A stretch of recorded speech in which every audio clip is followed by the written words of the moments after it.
नमस्कार,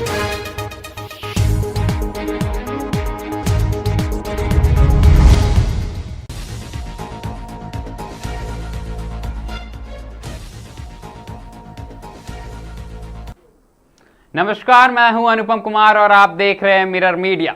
जी हां, इस दिन का इंतजार यानी आज 4 मई, जिसका इंतजार सभी देशवासियों का था। कहने के तो 5 राज्यों के चुनावी परिणाम आ रहे हैं, लेकिन कहीं ना कहीं देश भर की निगाहें इन परिणामों पर टिकी हुई है। अगर हम बात करें तो आज 4 तारीख को तमाम 5 राज्यों में चुनाव की जो मतगणना की प्रक्रिया है वो सुबह से ही शुरू हो चुकी है और शुरुआती रुझानों में सभी पार्टियों के बीच कांटे की टक्कर देखने को मिल रही है। एक नजर अगर हम बात करें तमिलनाडु की, तो तमिलनाडु में एक बार फिर डीएमके ने लगातार बढ़त बनाए हुए नजर आते हुए दिखाई दे रहा है। लेकिन ये शुरुआती रुझान है, आपको बता दें कि ये जो अभी काउंटिंग हो रही है ये सुबह 8 बजे से शुरू हो चुकी है और बैलेट पेपर की काउंटिंग की प्रक्रिया जारी है। ऐसे में कहीं ना कहीं तमिलनाडु में डीएमके ने बढ़त बनाई हुई नजर आ रही है। इसके बाद अगर हम बात करें तो असम की बात करें तो असम में हेमंत बिस्वा शर्मा का एक बार फिर जादू दिखता हुआ नजर आ रहा है। वो लगातार तीसरी बार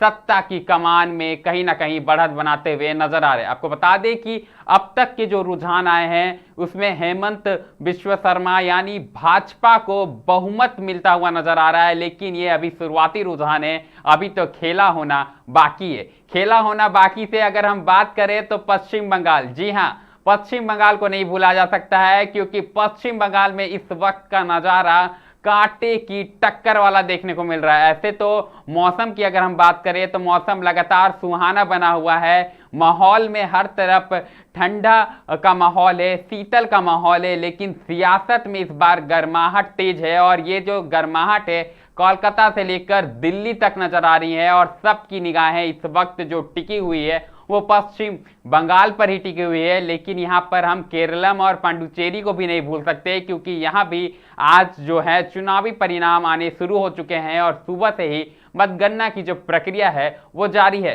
तो कहीं ना कहीं आपको बता दें कि इन 5 राज्यों में रुझान आने शुरू हो चुके हैं। शुरुआती रुझान में सभी पार्टियों के बीच कांटे की टक्कर देखने को मिल रही है, चाहे असम हो, तमिलनाडु हो, केरलम हो, पांडुचेरी हो, सभी जगह एक से एक परिणाम सामने आ रहे हैं और सभी की निगाहें अब बस इन परिणामों पर ही टिकी है। लेकिन सबसे ज्यादा जिस पर नजर रखी जा रही है वो है पश्चिम बंगाल। आपको बता दें कि पश्चिम बंगाल जहां पर टीएमसी सत्तारूढ़ पार्टी है, 3 दशक से कहीं ना कहीं ममता वहां पर शासन कर रही है, 3 बार की मुख्यमंत्री रह चुकी हैं।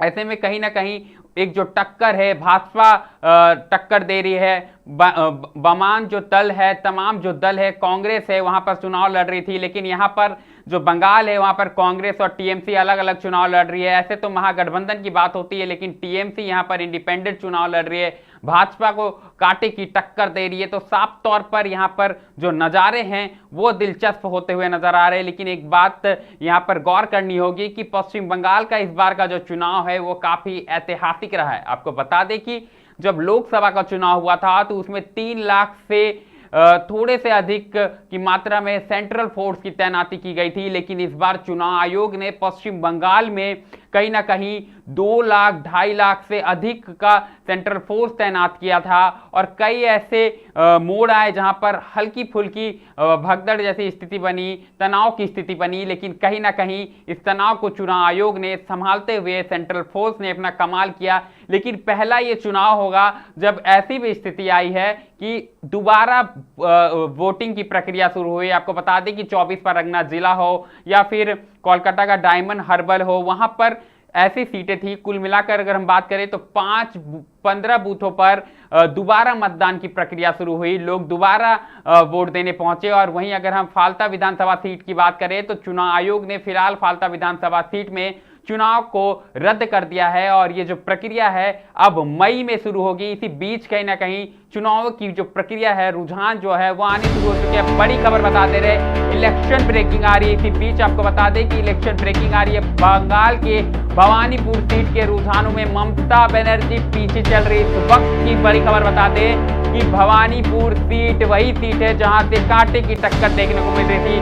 शुभेंदु अधिकारी ममता बनर्जी को सीधी टक्कर देते हुए नजर आ रहे थे और उसका असर साफ तौर पर देखने को मिल रहा है। 126 सीटों पर आगे निकली बीजेपी, बंगाल में 126 सीटों पर आगे निकली। वहीं असम की बात करें तो 68 सीटों पर कहीं ना कहीं बीजेपी बहुमत की जो आंकड़ा है उसको छूते हुए नजर आ रही है। तमिलनाडु में डीएमके का जादू फिर से चलता हुआ दिख रहा है और कहीं ना कहीं ये भी बहुमत के आंकड़े को छूता हुआ नजर आ रहा है। पुडुचेरी में एनआरसी 10 सीटों से आगे चल रही है, जैसा कि लोगों को अनुमानित था और शुरुआती जो रुझान आ रहे हैं उसमें एग्जिट पोल कहीं ना कहीं सच होते हुए नजर आ रहे हैं। केरलम की बात करें तो केरलम में यूडीएफ 45 सीटों से आगे चल रही। इस वक्त की बड़ी खबर आपको देते हैं, जानकारी देते ये शुरुआती रुझान है। हालांकि बैलेट पेपर की काउंटिंग सुबह से ही जारी है, लेकिन बड़ी जो खबर निकल के आ रही है वो भवानीपुर सीट है। यहाँ से शुभेंदु अधिकारी सीधी टक्कर देते हुए ममता को नजर आ रहे थे और उसी का नतीजा है कि वो फिलहाल पीछे होती हुई नजर आ रही है। लेकिन यह जो समीकरण है वो कभी भी उलटफेर हो सकता है, क्योंकि ये शुरुआती रुझान है। लगातार हम आपको बता रहे हैं कि ये शुरुआती रुझान है, हड़बड़ाहट की जरूरत नहीं है। लेकिन मौसम तो शीतल है, लेकिन मैं लगातार कह रहा हूं सियासत इस वक्त जो है वो गर्म होता जा रहा है और पारा जो है चढ़ता जा रहा है। आपको बता दें भवानीपुर वो सीट है, चर्चा का विषय रहता है भवानीपुर सीट। और कहीं ना कहीं यहां से खुद सीएम ममता बनर्जी चुनाव लड़ती हैं और उनके टक्कर में शुभेंदु अधिकारी वहां से चुनाव लड़ते हैं। दोनों के बीच कांटे की टक्कर देखने को मिल रही थी और जो प्रचार प्रसार हो या फिर दोनों के समर्थकों में टकराव हो साफ तौर पर देखने को मिल रहा था। और ये जो है अब नतीजा है वो आने लगा है और शुरुआती रुझान में कहीं ना कहीं भवानीपुर पर जिसकी नजर थी वो भवानीपुर से बड़ी खबर सामने आई है। भाजपा के खेमे के लिए बड़ी खबर सामने आई है कि भाजपा कहीं ना कहीं आगे होते हुए नजर आ रही है। यानी इस बार का ताज जो है अब देखना होगा भवानीपुर से कि फिर दीदी के हाथ में कमान जाती है या फिर दादा के सिर पर ताज सजता है। ये तो खैर अब समय बता देगा, लेकिन इतनी जल्दी परिणामों की बात करना थोड़ी जल्दबाजी हो जाएगी, क्योंकि मैं लगातार कह रहा हूं कि ये शुरुआती रुझान है और जो स्थितियां हैं वो 11 से 12 बजे के बाद स्पष्ट होने लगेगी। लेकिन कहीं ना कहीं जो मैं बात कर रहा था बंगाल की बात करूं तो लगातार भाजपा की ओर से बात करूं तो भाजपा ने चाहे जितने भी स्टार प्रचारक हो, प्रधानमंत्री मोदी हो, अमित शाह हो, योगी आदित्यनाथ हो, तमाम या नड्डा हो, तमाम भाजपा के बड़े नेता खुद लगातार पश्चिम बंगाल पहुंचते हैं, लगातार एक के बाद एक प्रचार प्रसार करते हैं, खुली चैलेंज देते हैं टीएमसी को। वही टीएमसी की बात करें तो टीएमसी भी लगातार भाजपा पर हमलावर नजर आती है। ममता ने एक तरफ से दावा किया था कि एग्जिट पोल के नतीजे जो भी हो लेकिन चुनावी परिणाम उनके पक्ष में होंगे। साफ तौर पर ममता ने इस बार का जो चुनावी परिणाम है यह दावा किया है कि उनके पार्टी के पास 200 से अधिक सीटें आने वाली है। ऐसे में जो रुझान है उसमें फिलहाल ममता पीछे होते हुए नजर आ रही है, लेकिन कांटे की टक्कर देखने को मिल रही है। अगर हम बात करें तो अब तक के रुझानों में दोनों पार्टियों ने 100 का जो आंकड़ा है वो पार कर लिया है और दोनों पार्टियां 100 के आंकड़े को पार करने के साथ ही बहुमत के जो जादुई आंकड़ा है यानी 148 के आसपास पहुंचती हुई नजर आ रही हैं। और बैलेट पेपर की काउंटिंग के बाद अभी जानकारी हमें ये आ रही है कि कहीं ना कहीं ईवीएम खुलने की जो प्रक्रिया है वो शुरू हो चुकी है। तो कहीं ना कहीं अब जो जानकारी है वो स्पष्ट तौर पर सामने आ जाएगी। मिरर मीडिया आपको एक एक तस्वीरें दिखा रहा है, एक एक चुनाव परिणाम दिखा रहा है, चाहे वो तमिलनाडु का हो, असम का हो, केरलम का हो, पांडुचेरी का हो, एक एक तस्वीरें हम आपको दिखा रहे हैं। और ये जो दिलचस्प है ये पूरे देश भर के लोग नजर बना के रखे हुए हैं और पश्चिम बंगाल के चुनाव में खासा उत्साह देखने को मिल रहा है। चुनावी परिणाम की हम बात करेंगे, लेकिन अभी हम बात करेंगे हमारा खास कार्यक्रम मिरर मॉर्निंग की। जी हाँ, मिरर मॉर्निंग की बात करते हैं और उसके बाद फिर हम आपको चुनावी अपडेट होगा वो दिन भर अवगत कराते रहेंगे। कहीं मत जाइएगा, लगातार हम आपको चुनावी अपडेट से एक एक तस्वीरें से रूबरू कराते रहेंगे। लेकिन वक्त हो चुका है मिरर मॉर्निंग का और उसमें हम खबरों की बात करेंगे, लेकिन एक नजर सुर्खियों पर डालना बेहद जरूरी होता है। तो उससे पहले हम एक नजर डालते हैं आज की सुर्खियों पर। बंगाल समेत 5 राज्यों के चुनाव परिणाम 2026, सभी दलों में कांटे की टक्कर।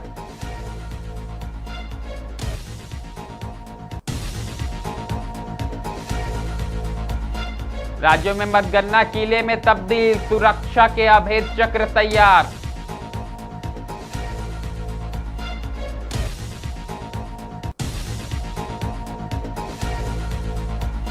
झारखंड बंगाल में मौसम का अलर्ट, 10 जिलों में बारिश, ओले, 3 जिलों में हीट वेव की चेतावनी।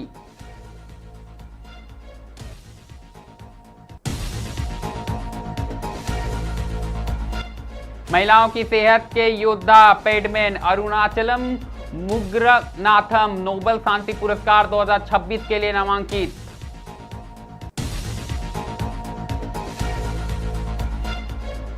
विक्रमशिला सेतु का टूटा भरोसा, गंगा में गिरा सिस्टम।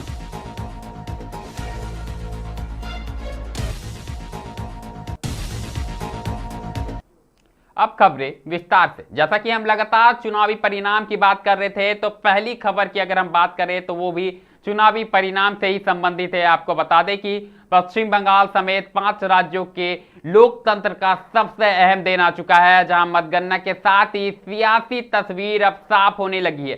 कड़ी सुरक्षा व्यवस्था के बीच वोटों की गिनती जारी है और शुरुआती रुझानों ने मुकाबले को बेहद ही दिलचस्प बना दिया। पश्चिम बंगाल विधानसभा चुनाव 2026 के नतीजों का आज इंतजार खत्म हो रहा है। राज्य भर के मतगणना केंद्रों पर सुबह से ही काउंटिंग शुरू हो चुकी है।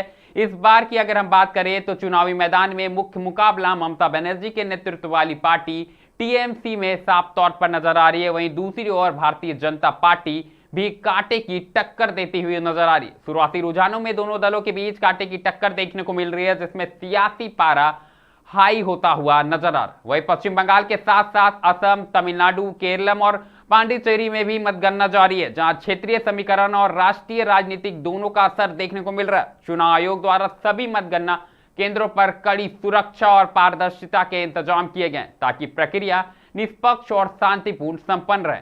राजनीतिक विश्लेषकों का मानना है कि इस बार का चुनाव परिणाम न केवल राज्य की राजनीति की दिशा तय करेगा, बल्कि आने वाले राष्ट्रीय चुनाव पर भी इसका असर पड़ सकता है। अब सबकी निगाहें अंतिम नतीजों पर टिकी है, जो यह तय करेगा कि सत्ता की चाबी किसके हाथों में जाती है। लेकिन अगर हम बात करें तो इन 5 राज्यों में से चर्चा का जो राज्य विषय बना हुआ है, चर्चा जिसपे सबकी निगाहें टिकी हुई है, वो है पश्चिम बंगाल। जैसा कि मैं शुरुआत से ही कह रहा था कि पश्चिम बंगाल का वो चुनाव है जहां पर 2-2 बार एक ही चुनाव के अंदर मतदान की प्रक्रिया होती है। एक विधानसभा सीट में चुनाव जो है वो रद्द कर दिया जाता है और जो भवानीपुर सीट है टक्कर देखने को मिलती है। तो साफ तौर पर जो सियासी पारा है वो चढ़ता हुआ नजर आ रहा है। तो ऐसे में सीधे हम पश्चिम बंगाल जाएंगे, हमारे सहयोगी रिक्की से जुड़ेंगे और जानेंगे कि क्या कुछ माहौल देखने को मिल रहा है। रिक्की बताएं, क्या कुछ नजारा देखने को मिल रहा है? क्या होगा, दीदी फिर सत्ता की कमान संभालेंगी या दादा के सिर पर इस बार ताज सजेगा?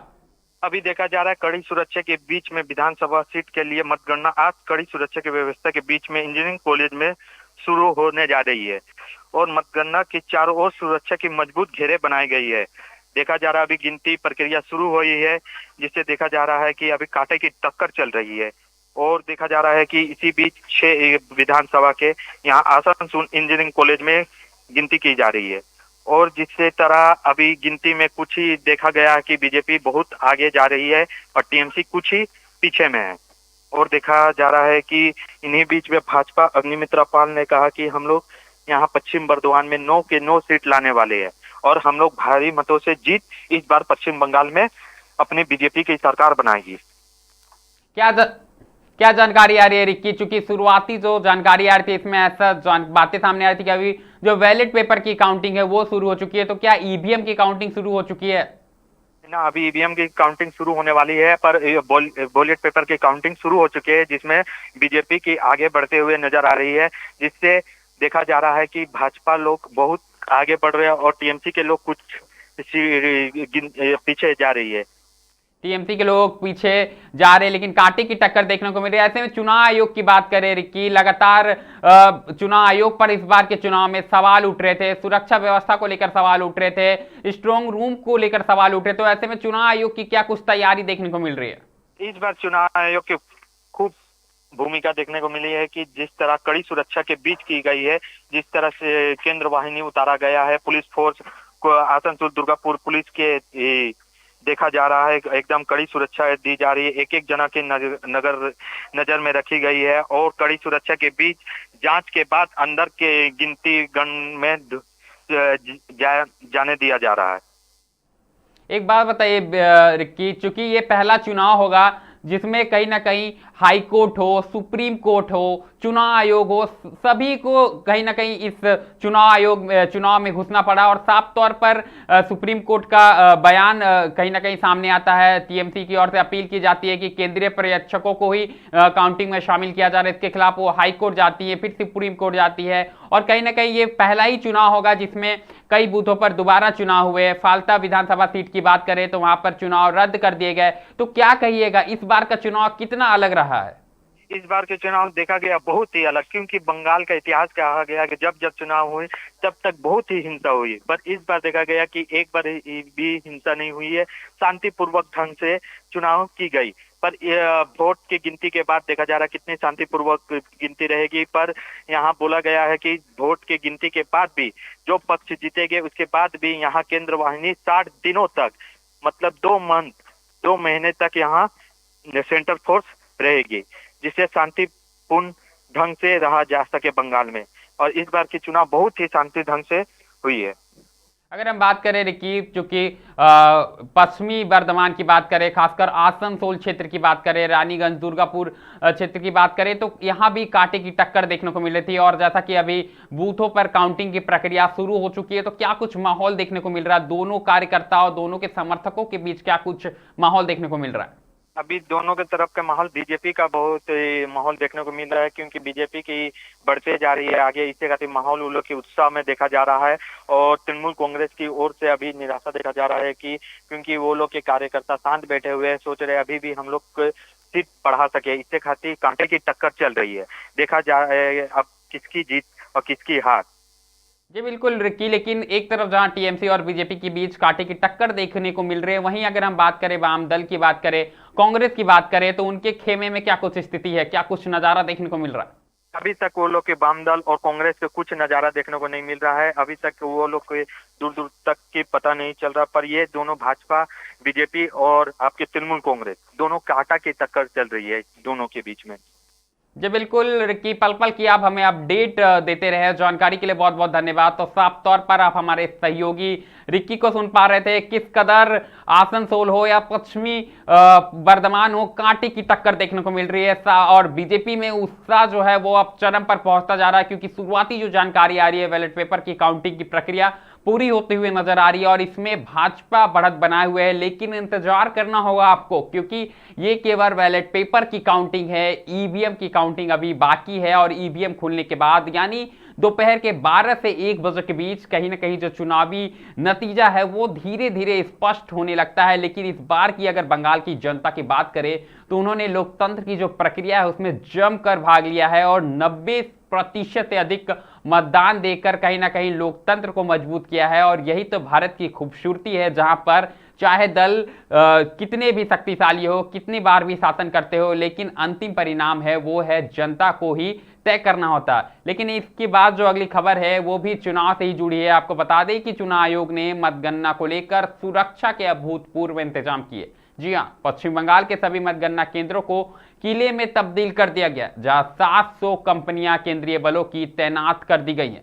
केंद्र के अंदर केंद्रीय बल और बाहर राज्य पुलिस का 2 स्तरीय सुरक्षा घेरा बनाया गया है। इसके अलावा 77 पुलिस पर्यवेक्षक हर गतिविधि पर नजर रख रहे हैं, ताकि किसी भी तरह की गड़बड़ी की कोई गुंजाइश ना रहे। मतगणना केंद्रों की बात करें तो आसपास धारा 163 लागू कर दी गई है, जिससे अनावश्यक भीड़ और गतिविधियों पर रोक रहेगी। ऐसे में अब सबकी नजरें नतीजों पर टिकी है। नतीजे आप लगातार लाइव देख रहे हैं और हम आपको एक एक तस्वीरें से रूबरू करा रहे हैं कि किस कदर सियासी जो पारा है वो कहीं ना कहीं चढ़ता हुआ नजर आ रहा है। और एक एक तस्वीर हम आपको बता रहे। ये तो बात रही पश्चिम बंगाल की चुनावी परिणाम की, लेकिन एक रुख हमें झारखंड का भी करना होगा। आपको बता दें कि एक तरफ जहां चुनावी काउंटिंग जारी है उसका असर झारखंड में भी देखने मिल रहा है, पश्चिम बंगाल में भी देखने मिल रहा है। तो अगर हम बात करें तो झारखंड, पश्चिम बंगाल के आसपास के क्षेत्रों में मौसम ने भी करवट ले ली है। जी हां, एक तरफ जहां चुनावी परिणाम आ रहे उसी बीच कई जिलों में बारिश और ओलावृष्टि का खतरा मंडरा रहा, तो दूसरी ओर कुछ इलाकों में भीषण गर्मी से भी लोग परेशान होते हुए नजर आ रहे। झारखंड की खास तौर पर बात करें तो मौसम में बड़ा अपडेट सामने आया है, जहां विभाग ने राज्य के 10 जिलों में बारिश के साथ ओले गिरने की चेतावनी जारी की है। इससे फसलों को नुकसान की आशंका जताई जा रही है, वहीं लोगों को सतर्क रहने की सलाह दी गई है। इसके साथ ही राज्य के 3 जिलों में हीट वेव यानी लू चलने का भी अलर्ट जारी किया गया। तेज धूप और गर्म हवाओं के कारण लोगों को दिन के समय घरों में रहने और जरूरी सावधानी बरतने की अपील की गई है। मौसम विभाग के अनुसार यह बदलाव पश्चिम विक्षोभ और स्थानीय मौसमी सिस्टम के प्रभाव से हो रहा है, जिससे राज्य के अलग अलग हिस्सों में अलग अलग मौसम देखने को मिल रहा है। आने वाले कुछ दिनों तक मौसम का यह उतार चढ़ाव लगातार जारी रहेगा। इसी बीच चुनावी उतार चढ़ाव भी लगातार जारी है। तो लगातार हम आपको एक एक तस्वीरें दिखा रहे हैं और चुनाव से संबंधित हो या अन्य खबरों से संबंधित हो हर एक जानकारी दिखा रहे हैं। लेकिन अगली खबर है वो कहीं ना कहीं भारत के लिए गौरवान्वित करने वाली खबर है। आपको बता दें कि महिलाओं की स्वच्छता और स्वास्थ्य के क्षेत्र में क्रांतिकारी काम करने वाले पेडमैन के नाम से मशहूर अरुणाचलम मुंगरनाथम को वर्ष 2026 के नोबेल शांति पुरस्कार के लिए नामित किया गया।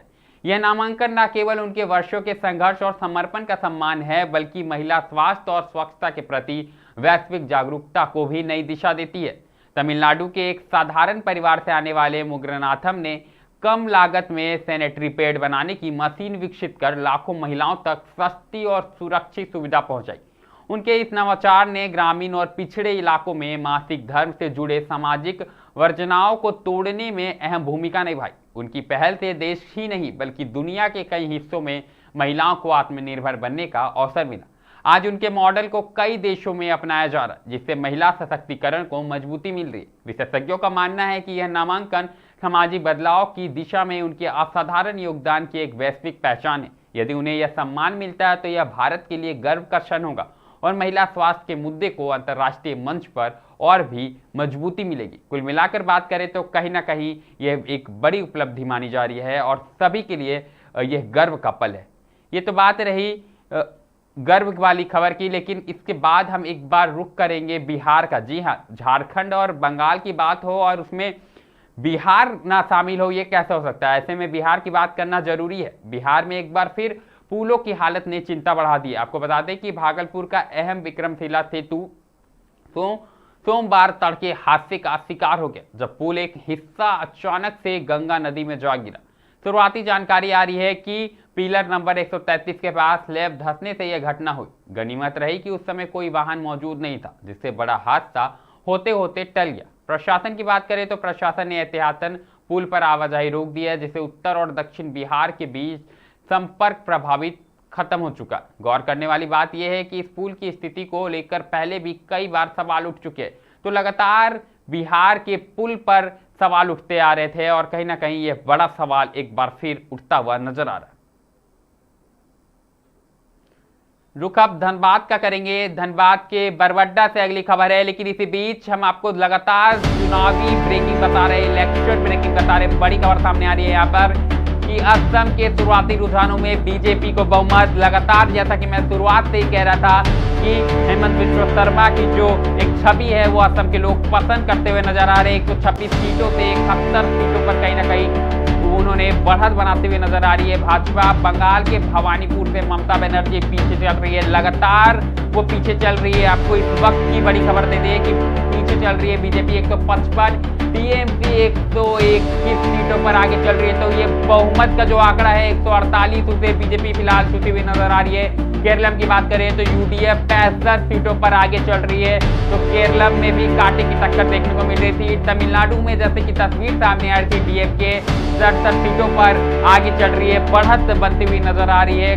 सभी पांडुचेरी की अगर बात करें तो एनआरसी 13 सीटों से आगे चल रही है। तो लगातार यहाँ पर एनआरसी की जो बातें सामने आ रही थी, जनता के बीच उसे पसंद किया जा रहा था और वही तस्वीर परिणाम में भी आते हुए नजर आ रहे हैं। लेकिन जो दिलचस्प मुकाबला था वो असम में देखने को मिल रहा था। असम में कहीं ना कहीं बीजेपी बहुमत का जो आंकड़ा है वो छूती हुई नजर आ रही है और 71 पर बीजेपी आगे चल रही है। तो असम में बीजेपी ने बहुमत का आंकड़ा है उसे छू लिया है। तो कहीं ना कहीं बीजेपी में खुशी का जो इंतजार था वो पूरा होता हुआ नजर आ रहा है। खेमे में जो खुशी है, उत्साह है, वो देखने को मिल रही है। भवानीपुर सीट जो थी, ममता बनर्जी पीछे चल रही है, यह टीएमसी के लिए चिंता की बात है। लेकिन जो बीजेपी ने 155 का आंकड़ा छुआ है पश्चिम बंगाल में, ये चौंकाने वाला आंकड़ा है, दिलचस्प आंकड़ा है, क्योंकि बहुमत का जो जादुई आंकड़ा है उसे बीजेपी अब छूती हुई नजर आ रही है। लगातार बढ़त बनाए हुए है। तमिलनाडु में डीएमके भी लगातार बढ़त बनाए हुए नजर आ रही है। 67 सीटों पर लगातार जो बढ़त है वो देखने को मिल रही है। पुडुचेरी की बात करें तो एनआरसी में कहीं 13 सीटों पर बढ़त बनाए हुए। तो कुल मिलाकर चुनावी परिणाम दिलचस्प होते जा रहे हैं। इलेक्शन ब्रेकिंग मिरर मीडिया आप तक पहुंचा रहा है और लगातार पहुंचा रहा है। लेकिन असम की जो बात कर रहे हैं, लगातार हम आपको असम की बात आ रहे हैं। शुरुआती रुझान में भाजपा को इस वक्त बहुमत मिलता हुआ नजर आ रहा है। 126 सीटों में से 71 पर भाजपा ने बढ़त बना ली है और ये उनके लिए बहुत अच्छी बात है। भवानीपुर से टीएमसी पीछे चल रही है, यानी टीएमसी से ममता बनर्जी चुनाव लड़ रही थी और वहां से वो इस वक्त पीछे चल रही हैं, लगातार वो पीछे चल रही हैं और ये कहीं ना कहीं शुभेंदु अधिकारी के लिए खुशी की बात होगी। और इस बार सवाल ये उठने लगे हैं कि क्या टीएमसी की सत्ता वापसी होगी या नहीं होगी, ये तो कुछ ही घंटों में पता चल जाएगा। लेकिन अब बड़ा सवाल उठने वाला है कि क्या भवानीपुर से ममता बनर्जी की जीत होगी और ये जीत होगी तो कितने मार्जिन से होगी, क्योंकि लगातार जो शुभेंदु अधिकारी है उन्हें टक्कर देते हुए नजर आ रहे हैं और ये अभी शुरुआती आंकड़ा है। अभी ईवीएम खुलने बाकी है, कई जगहों पर ईवीएम खुलकर काउंटिंग शुरू होने लगे हैं। ऐसे में देखना होगा कि ममता बनर्जी और शुभेंदु अधिकारी में क्या कुछ टक्कर देखने को मिलती है। लेकिन अगर हम बैलेट पेपर की बात करें तो शुरुआती रुझानों में शुभेंदु अधिकारी आगे होते हुए नजर आ रहे। लेकिन हम इससे पहले बात कर रहे थे धनबाद की अगर हम बात करें तो धनबाद के बरवड्डा थाने की कार्यशैली एक बार फिर विवादों में है। जी हाँ, यहाँ पदस्थापित दरोगा नव किशोर सिंह पर केस मैनेज के नाम पर रिश्वत मांगने और पक्षपातपूर्ण कार्रवाई के गंभीर आरोप लगे हैं। दरअसल मामला गोरगा इलाके के जमीन विवाद से जुड़ा, जहां 2 महीने पहले मारपीट की घटना हुई थी। पीड़ित विनोद साव का आरोप है कि दरोगा ने दूसरे पक्ष से साठगांठ कर उनसे 50,000 रुपए की मांग की और इनकार करने पर जबरन हिरासत में लेने की कोशिश की। विरोध करने पर उनके परिवार और नाबालिग बेटे तक पर केस दर्ज कर दिया गया। महिला के साथ दुर्व्यवहार आरोप भी सामने आए हैं कि फिलहाल पीड़ित परिवार ने पूरे मामले की निष्पक्ष जांच और दोषियों पर सख्त कार्रवाई की मांग की है।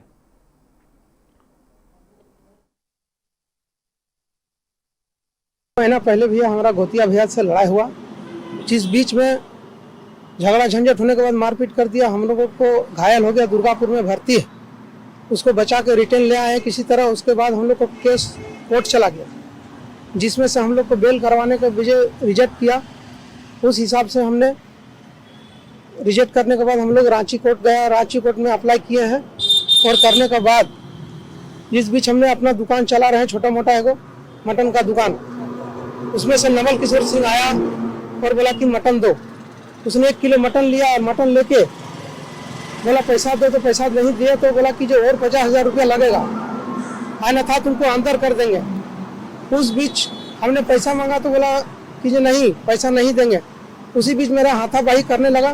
हाथापाई करने के बीच में बाद में पेट्रोलिंग वाला आया, पेट्रोलिंग वाला ने सहारा दिया। कुछ सहारा देने के बाद उन लोग बोला उठा के इसको ले चलो। जिस बीच हमको ले जा नहीं पाया, बोला मारेंगे पीटेंगे। अगला 3 लाख रुपया इसको दिया गया है, जिसमें से हमको बोला 50,000 दो। हम बोले भैया गरीब आदमी हम कहाँ पाएंगे से देंगे। जिसमें से हमको आके यहाँ धमकी देने लगा कि हम सिंह है, पता नहीं है, बिल से निकाल लेंगे तेरा पैसा। चाचा का दुकान पर आए थे हम, वहाँ पर चाचा को मारपीट अरेस्ट करने लगा। उस समय जब रोकने गए तो हम पर भी हाथापाई करने लगा, बेलोज भी फाड़ दिया, मंगलसूत्र भी छीन लिया, बाल पटक के नीचे गिरा दिया। उसका बाद हम आवेदन बना के बड़ा बाबू के पास एफआईआर करने गए। हम लोग का भी एफआईआर नहीं लिया और अब लोग को उल्टा में सरकारी केस में और फंसाया गया है। नवल किशोर सिंह था। क्या कहना था नवल किशोर सिंह का? नवल किशोर को कहना था कि हमको चाचा को अरेस्ट करने ले जाएंगे, यहाँ से हमको वारंट बिना वारंट का आया था अरेस्ट करने के लिए। वही में हम रोकने गए तो चाचा का विरोध किया, बोले इसी केस में तोरा फंसा देंगे हम, और वही हमको सरकारी केस में फंसाया गया है। हमारा पति छठीराम महतो का हिसाब से गए थे मिलने के लिए। डीएसपी साहब बोला कि जो ठीक है इसका हम इंक्वायरी करते हैं। बड़ा बाबू को भी कॉल किया तो बड़ा बाबू किया कि हम एफआईआर दर्ज कर दिए। बड़ा बाबू बोलो, डीएसपी साहब बोला कि 2 दिन इंतजार क्यों नहीं किए, जब तुरंत एफआईआर क्यों किए। वहाँ से आने के बाद प्रभारी से मिले तो प्रभारी बोला कि जाइए आप लोग को कुछ नहीं होगा, दोनों पार्टी का गलती है, ये किसी को गलती नहीं है, जितना आप लोग का गलती है उतना उसका भी गलती है। वो भी सिविल में गया और आप लोग भी सरकारी काम में विवाद डालने गए, तो ये केस में हम जाइए अपना आराम से दुकान चलाइए, ऐसा कुछ नहीं होगा। जी बिल्कुल, तो कहीं ना कहीं धनबाद की आप एक तस्वीर देख पा रहे थे जिस पर कहीं ना कहीं दरोगा पर गंभीर आरोप लगते हुए नजर आ रहे हैं। हालांकि पीड़ित ने निष्पक्ष जांच की मांग की है। अब देखना होगा कि जांच के बाद क्या कुछ खबर आएगी। लेकिन अगली खबर जो 7 जो परीक्षा है, नीट परीक्षा है, उसको लेकर है। आपको बता दें कि धनबाद में शांतिपूर्ण तरीके से नीट परीक्षा संपन्न हो चुकी है और परीक्षा में शामिल अधिकांश परीक्षार्थियों ने पेपर को लेकर कहीं ना कहीं अपनी अपनी राय रखी है। आपको बता दें कि परीक्षा में शामिल बहुत सारे अभ्यर्थी इस बार शामिल हुए थे और पेपर को इस बार अच्छा बताया और बेहतर अंक लाने की उम्मीद जताई। परीक्षार्थी कृष्णा गोस्वामी ने बताया कि यह उनका दूसरा प्रयास है और इस बार परीक्षा काफी अच्छी गई है। उन्होंने उम्मीद जताई है कि अच्छे अंकों में सफल होंगे और आगे चलकर दिल्ली एम्स में डॉक्टरी की पढ़ाई करना चाहते हैं। वहीं परीक्षार्थी अर्पिता ने कहा कि फिजिक्स के कुछ सवाल थोड़े कठिन थे, लेकिन उन्होंने पूरी मेहनत के साथ परीक्षा दी और अच्छे परिणाम की उम्मीद जताई। बता दें कि धनबाद में IIT ISM, Vinod Bihari Mahato Koylanchal Vishwavidyalaya, BIT Sindri, SSLNT Mahila college, RS More college Govindpur, degree college Jamadoba और केंद्रीय विद्यालय समेत कुल 7 केंद्रों पर परीक्षा के आयोजित की गई थी। परीक्षा को शांतिपूर्ण संपन्न कराने के लिए जिला प्रशासन ने व्यापक तैयारियां की थी। डायल 112 हो या फिर कंट्रोल रूम हो, पूरी तरह से सक्रिय नजर आई और कुल मिलाकर अगर बात करें तो जिले में शांतिपूर्ण तरीके से परीक्षा संपन्न हो चुकी है और अब बस जो परीक्षार्थी है उन्हें अब परिणाम का इंतजार है। करीब है, बहुत ज्यादा ही करीब है और बेटर की उम्मीद कर रहे थे। बेटर की उम्मीद तो कर रहे थे पर ठीक है, टफ नहीं था। क्वेश्चन बहुत अच्छा था और तैयारी के हिसाब से बहुत अच्छा गया है एग्जाम। उम्मीद तो अच्छा के लिए सोच रहे हैं, अब देखिए क्या होता है। तो मैम सेकंड है कृष्णा गोस्वामी। कॉलेज तो एम्स दिल्ली ही रहता है सब कोई का, तो ठीक है, एम्स में कोई भी मिल जाए ब्रांच चलेगा। लेवल पहले से काफी ज्यादा अच्छा था, मतलब इस बार कट ऑफ काफी हाई जाएगा लगता है। इसमें बता रहे थे कि फिजिक्स थोड़ा टफ था क्या? हाँ, बायो इजी था और फिजिक्स थोड़ा सा ज्यादा टफ नहीं था, मॉडरेट था। तो माइंड सेट किया था आपने परीक्षा को लेकर, वो कितना तैयारी था आपका? मतलब मैंने जैसे सोचा था कि पहले बार जितना टफ आएगा, लेकिन उतना नहीं था। मतलब मॉडरेट पेपर था, जो पढ़ा होगा उसका हो जाएगा। मतलब मेरा एक्सपेक्टेशन है कि हाँ अच्छा खासा मार्क्स आ जाना चाहिए। अर्पिता दे क्वालिफाई करेंगे, इसका कुछ आइडिया लग रहा है? अभी तो गिना नहीं होगा, देखना होगा फिर।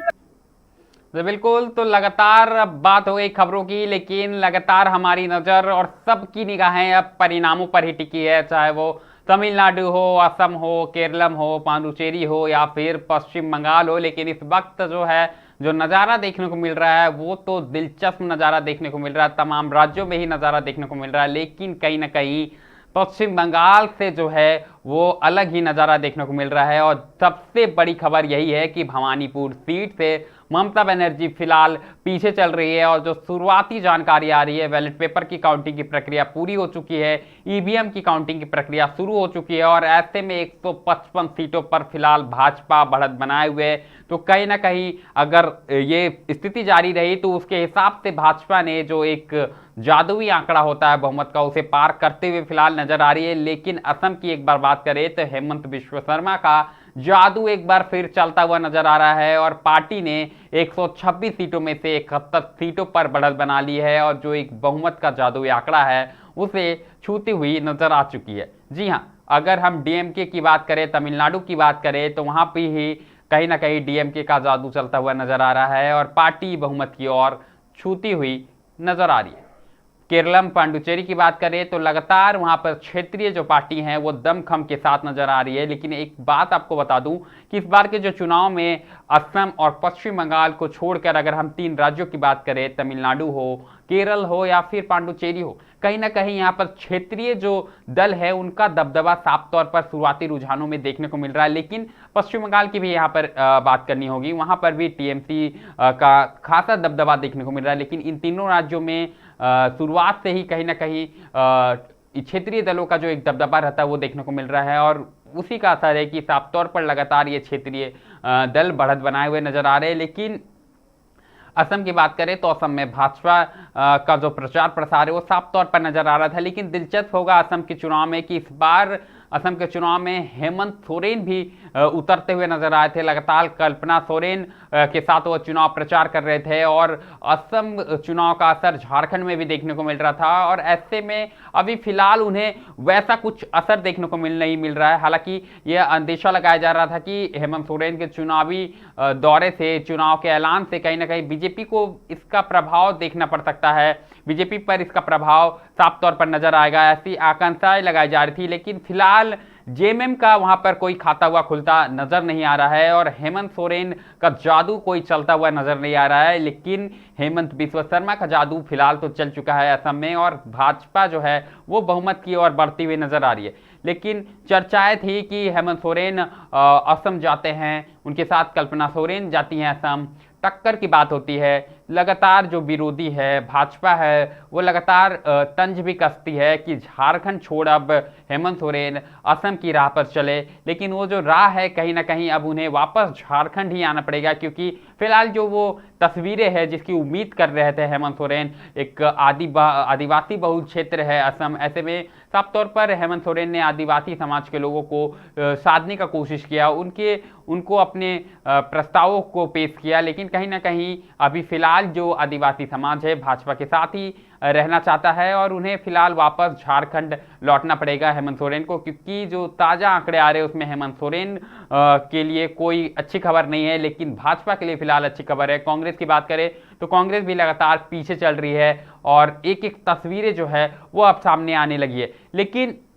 लगातार हम बात कर रहे थे, पश्चिम बंगाल की लगातार बात कर रहे थे, सेंट्रल फोर्स तैनात है, जैसा कि हमारे सहयोगी रिक्की बता रहे थे कि आसनसोल और खासकर अगर हम बात करें तो पश्चिमी बर्धमान की सीटों की बात करें तो लगातार अग्निमित्रा पॉल है, विधायक रह चुकी हैं और लगातार ये दावा कर रही है कि इस बार की जितनी भी पश्चिमी बर्धमान की सीटें हैं उन सीटों पर भाजपा ही काबिज होगा। अगर हम सुरक्षा की बात करें तो चुनाव आयोग ने विशेष तौर पर सुरक्षा व्यवस्था टाइट कर दी है। एक एक राहगीर की बात करें तो एक एक चीज़ों पर नजर रखी जा रही है, क्योंकि ये पहला चुनाव होगा जब टीएमसी ने खुलकर कहीं ना कहीं चुनाव आयोग पर बड़े सवाल उठाए। हालांकि जितने बार सवाल उठाए गए उतने बार चुनाव आयोग ने स्पष्टीकरण भी दिया। स्ट्रांग रूम को लेकर कहीं ना कहीं विवाद सामने आया, कोलकाता में स्ट्रांग रूम को लेकर काफी झड़प देखने को मिला और स्थिति ऐसी रही कि खुद CM Mamata Banerjee strong room पहुंच गई और लगातार दावे करने लगी। सीसीटीवी फुटेज वायरल होता है वहां पर कि स्ट्रांग रूम में कुछ संदिग्ध गतिविधि चल रही है। ऐसे में साफ तौर पर चुनाव आयोग ने एक नोट जारी किया और उसमें सारी कुछ जानकारी, स्पष्टीकरण जारी करते हुए सारा कुछ जानकारी दिया। तमाम सवाल उठे, केंद्रीय पर्यवेक्षकों को लेकर सवाल उठे कि काउंटिंग के दिन केंद्रीय पर्यवेक्षक ही क्यों। हाई कोर्ट से लेकर सुप्रीम कोर्ट ने भी इस चुनाव में कहीं ना कहीं दखल दिया और साफ तौर पर कुल मिलाकर बात करें तो यह पहला चुनाव था जब 15 बूथों पर फिर से इलेक्शन हुए। पाल्ता विधानसभा सीट चर्चा का विषय रही थी, वहां पर चुनाव आयोग ने जो है कहीं ना कहीं इस चुनाव को रद्द कर दिया। तो कुल मिलाकर बात करें तो इस बार का चुनाव काफी ऐतिहासिक रहा है, काफी अलग रहा है, चैलेंजिंग रहा है। लेकिन अब देखने वाला बात होगा कि क्या इस बार का चुनाव सही में ऐतिहासिक रहता है, क्या इस बार का चुनाव सही में सत्ता का जो उलटफेर है वो लेकर आता है। क्योंकि 2011 की तस्वीरें लोगों के सामने आ रही, जब वाम का 35 साल का कहीं ना कहीं दौर था, एक दबदबा था, तब एक महिला आती है सफेद साड़ी और चप्पल में आती हैं और कहीं ना कहीं जनता के बीच जाती हैं और वो जनता से संवाद करती है और वही जादुई आंकड़ा, वही जादुई संवाद का नतीजा है कि इतनी प्रचंड बहुमत से वो बंगाल की सत्ता में 35 साल से कायम वाम दल को हटाते हुए टीएमसी सत्ता में कहीं ना कहीं आती है और लगातार 3 बार सीएम बनती हैं, बहुमत, प्रचंड बहुमत के साथ कहीं ना कहीं बंगाल में राज करती हैं। और आज का वो ऐतिहासिक दिन है, क्या ममता बनर्जी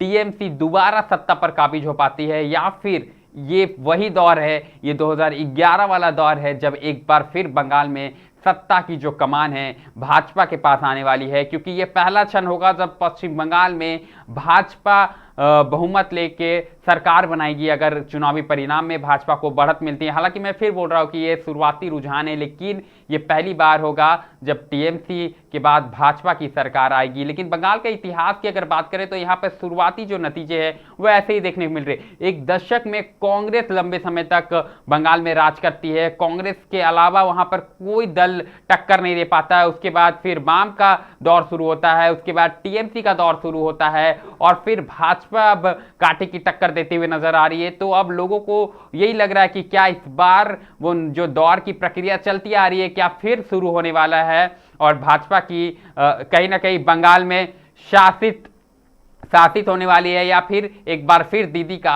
जादू चलने वाला। कुल मिलाकर अगर बात करें तो चुनावी माहौल दिलचस्प होते जा रहा है और एक एक तस्वीर मिरर मीडिया आपको दिखा रहा है। लेकिन इसी बीच बड़ी खबर सामने आ रही है कि टीएमसी भी कड़ी टक्कर देते हुए वापसी की ओर बढ़ती हुई नजर आ रही है। चूंकि लगातार मैं आपको बता रहा था कि टक्कर देखने को मिल रही है और टीएमसी की जो अभी स्थिति है 120 सीटों पर बढ़त बनाए हुए नजर आ रही है।